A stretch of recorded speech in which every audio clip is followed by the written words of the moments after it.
Ésaïe chapitre 19, oracle sur l'Égypte. Voici, l'Éternel est monté sur une nuée rapide. Il vient en Égypte. Et les idoles de l'Égypte tremblent devant lui. Et le cœur des Égyptiens tombe en défaillance.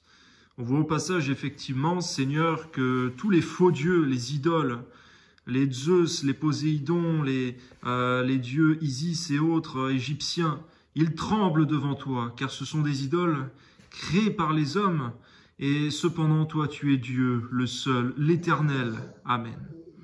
J'armerai l'Égyptien contre l'Égypte, et l'on se battra frère contre frère, ami contre ami. Ville contre ville, royaume contre royaume. L'esprit de l'Égypte disparaîtra du milieu d'elle, et j'anéantirai son conseil. On consultera les idoles et les enchanteurs, ceux qui évoquent les morts et ceux qui prédisent l'avenir. Et je livrerai l'Égypte entre les mains d'un maître sévère. Un roi cruel dominera sur eux. Dit le Seigneur, l'Éternel des armées. Les eaux de la mer tariront, le fleuve deviendra sec et aride. Les rivières seront infectes, les canaux de l'Égypte seront bas et desséchés. Les joncs et les roseaux se flétriront, ce ne sera que nudité le long du fleuve. À l'embouchure du fleuve, tout ce qui aura été semé près du fleuve se desséchera, se réduira en poussière et périra. Les pêcheurs gémiront, tous ceux qui jettent l'hameçon dans le fleuve se lamenteront. Et ceux qui étendent des filets sur les eaux seront désolés. Ceux qui travaillent le lin peigné et qui tissent des étoffes blanches seront confus. Les soutiens du pays seront dans l'abattement. Tous les mercenaires auront l'âme attristée. Les princes de Tarsis, de Tsoan, ne sont que des insensés. Les sages conseillers de Pharaon forment un conseil stupide. Comment osez-vous dire à Pharaon: je suis fils des sages, fils des anciens rois. Où sont-ils donc, tes sages, qu'ils te fassent des révélations? Et qu'on apprenne ce que l'Éternel des armées a résolu contre l'Égypte. Les princes de Tsoan sont fous, les princes de Nov sont dans l'illusion. Les chefs des tribus égarent l'Égypte. L'Éternel a répandu au milieu d'elle un esprit de vertige, pour qu'il fasse chanceler les Égyptiens dans tous leurs actes, comme un homme ivre chancelle en vomissant. On voit que quelqu'un qui a un esprit de vertige, et encore plus lorsque cela vient de toi, eh bien, il ne peut rien faire efficacement ni sérieusement dans toutes ses entreprises. Il a un esprit de vertige. Mais nous qui avons l'esprit de Dieu, l'esprit du Dieu vivant, nous avons, Seigneur, la réussite dans tout ce que nous entreprenons, si du moins nous marchons dans l'obéissance. L'Égypte sera hors d'état de faire ce que font la tête et la queue, la branche de palmier et le roseau. En ce jour, l'Égypte sera comme des femmes. Elle tremblera et aura peur, en voyant s'agiter la main de l'Éternel des armées quand il la lèvera contre elle. Et le pays de Juda sera pour l'Égypte un objet d'effroi. Dès qu'on lui en parlera, elle sera dans l'épouvante, à cause de la résolution prise contre elle par l'Éternel des armées. En ce temps-là, il y aura 5 villes au pays d'Égypte qui parleront la langue de Canaan et qui jureront par l'Éternel des armées. L'une d'elles sera appelée ville de la délivrance. En ce même temps, il y aura un autel à l'Éternel au milieu du pays d'Égypte.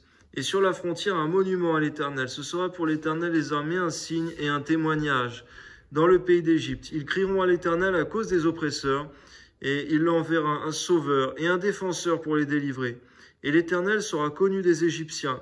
Les Égyptiens connaîtront l'Éternel en ce jour-là.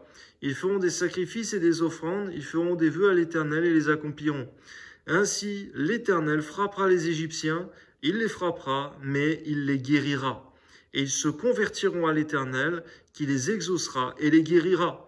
On voit, Seigneur, que la blessure ainsi que la guérison sur terre n'est même pas ce qui est prioritaire. Ce qui est le plus important, c'est de se tourner vers toi, d'avoir le cœur fidèle, juste et droit devant toi, et attaché à toi, Seigneur, afin que son âme jouisse de ton bien-être et surtout que nous puissions te louer pour l'éternité près de toi, près de ton cœur, plutôt que d'être jetés dans les temps ardents de feu, dans les flammes éternelles. Au nom de Jésus, que ton nom soit béni. Permets-nous de toujours prioriser notre éternité et non les choses de cette vie sur terre qui ne dureront qu'un temps, comparément à ce qui aura lieu pour l'éternité. À combien c'est un sujet grave et très important qu'il nous faut méditer chaque jour. Tous les jours de nos vies, à toi soit la gloire, Père. Amen. En ce même temps, il y aura une route d'Égypte en Assyrie. Les Assyriens iront en Égypte et les Égyptiens en Assyrie.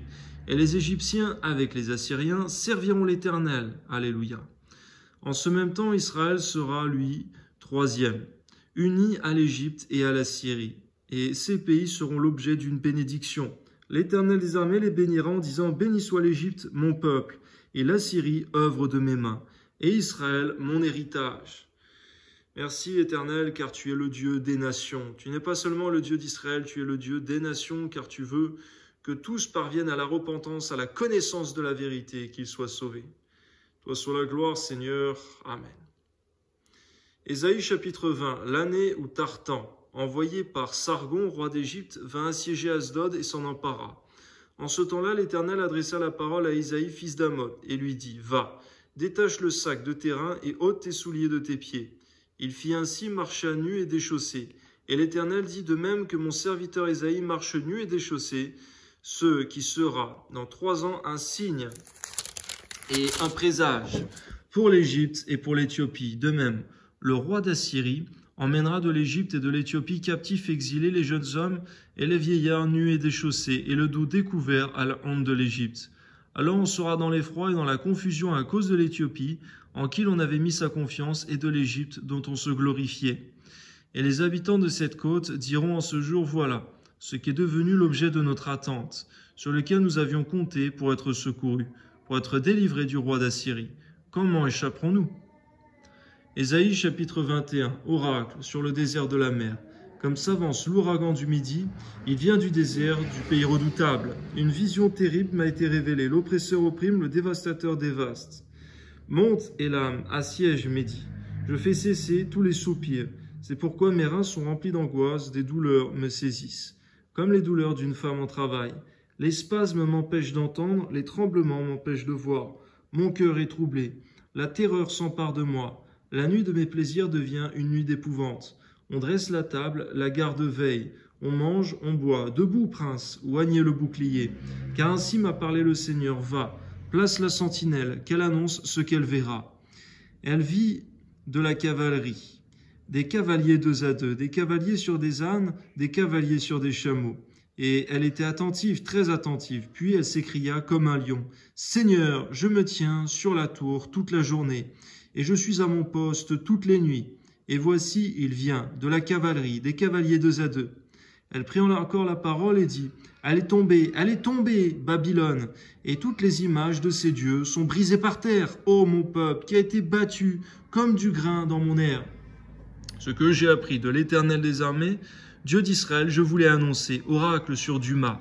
On me crie de Séhir, sentinelle. Que dis-tu de la nuit, sentinelle, que dis-tu de la nuit?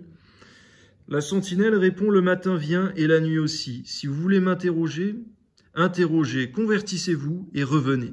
Oracle sur l'Arabie. Passerez la nuit dans les broussailles de l'Arabie. Caravane de dedans, portez de l'eau à ceux qui ont soif. Les habitants du pays de Théma portent du pain aux fugitifs, car ils fuient devant les épées, devant l'épée nue, devant l'arc tendu. Devant l'épée nue, devant l'arc tendu, devant un combat acharné. Car ainsi m'a parlé le Seigneur. Encore une année comme les années d'un mercenaire, et c'en est fait de toute la gloire de Kédar. Il n'en restera qu'un petit nombre des vaillants archers, fils de Kédar, car l'Éternel, le Dieu d'Israël, l'a déclaré. On voit clairement, Seigneur, que lorsque tu déclares quelque chose, cela est inévitable, cela est inéluctable. Et s'il y a quelque chose à traiter, à intercéder, c'est auprès de toi que cela doit se faire, et toi seul. L'homme peut décider des choses, mais c'est toi, Seigneur, qui as le dernier mot. Toi soit la gloire, l'honneur et la louange dans tous les siècles. Amen. Ésaïe chapitre 22, oracle sur la vallée des visions. Qu'as-tu donc? Que tout ton peuple monte sur les toits. Ville bruyante, pleine de tumulte, cité joyeuse. Tes morts ne périront pas par l'épée. Ils ne mourront pas en combattant. Tous tes chefs fuient ensemble. Ils sont faits prisonniers par les archers. Tous tes habitants deviennent à la fois captifs. Tandis qu'ils prennent au loin la fuite, c'est pourquoi je dis détournez de moi les regards. Laissez-moi pleurer amèrement. N'insistez pas pour me consoler du désastre de la fille de mon peuple. Car c'est un jour de trouble, d'écrasement et de confusion, envoyé par le Seigneur, l'Éternel des armées. Dans la vallée des visions, on démolit les murailles, et les cris de détresse retentissent vers la montagne, et l'âme porte le carquois. Des chars de combattants, des cavaliers s'avancent. Tyr met à nu le bouclier, tes plus belles vallées sont remplies de chars, et les cavaliers se rangent en bataille à tes portes. Les derniers retranchements de Juda sont forcés, et en ce jour tu visites les armures de la maison de la forêt. Vous regardez les brèches nombreuses faites à la ville de David, et vous retenez les eaux de l'étang inférieur. Vous comptez les maisons de Jérusalem, et vous les abattez pour fortifier la muraille. Vous faites un réservoir entre les deux murs pour les eaux de l'ancien étang. Mais vous ne regardez pas à celui qui a voulu ces choses. Vous ne voyez pas celui qui les a préparées de loin. On peut voir beaucoup de choses sur terre, on peut voir beaucoup d'événements qui se font, se profilent, mais on ne voit pas assez souvent à ce qui se passe dans les cieux. De haut de ton ciel de gloire, Seigneur, tu permets les choses, tu ordonnes les choses. Tu donnes un temps, des limites à chaque chose. Donne-nous de savoir sonder ces choses-là et non de regarder avec nos yeux physiques seulement ce qui se passe sur la terre, de considérer avec effroi tout ce que nous voyons autour de nous.